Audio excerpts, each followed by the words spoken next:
Maracanazo ou Maracanazo. Si ce mot vous dit quelque chose, soit vous avez l'âge de ne plus vous préoccuper du travail du lendemain et de compléter vos annuités de la retraite, car vous y êtes déjà, soit vous avez une très grande connaissance du football sud-américain et du football mondial. Ce terme renvoie à un événement marquant de l'histoire du football, et plus précisément du football brésilien. Un événement marquant est aussi un stade, le mythique Maracanã de Rio au Brésil. Brésil, pays du football, qui accueille justement en 1950 la Coupe du monde de football. Bien évidemment, le Maracanã accueille la finale de la compétition.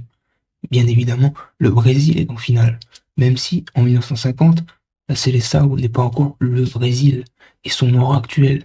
Ce n'est pas le Brésil des 5 Coupes du Monde.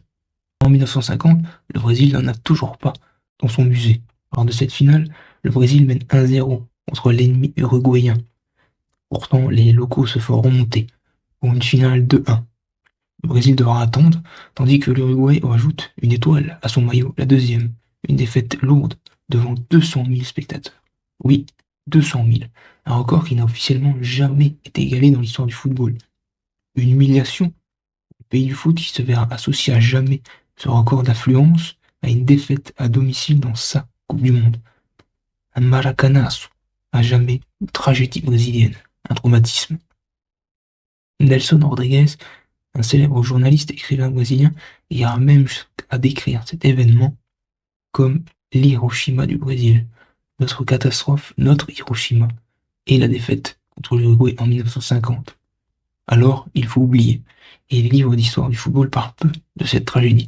Ils préfèrent se pencher et glorifier la génération suivante des Didi, Vava, Garrincha, Pelé, qui ramèneront enfin une Coupe du Monde en 1958.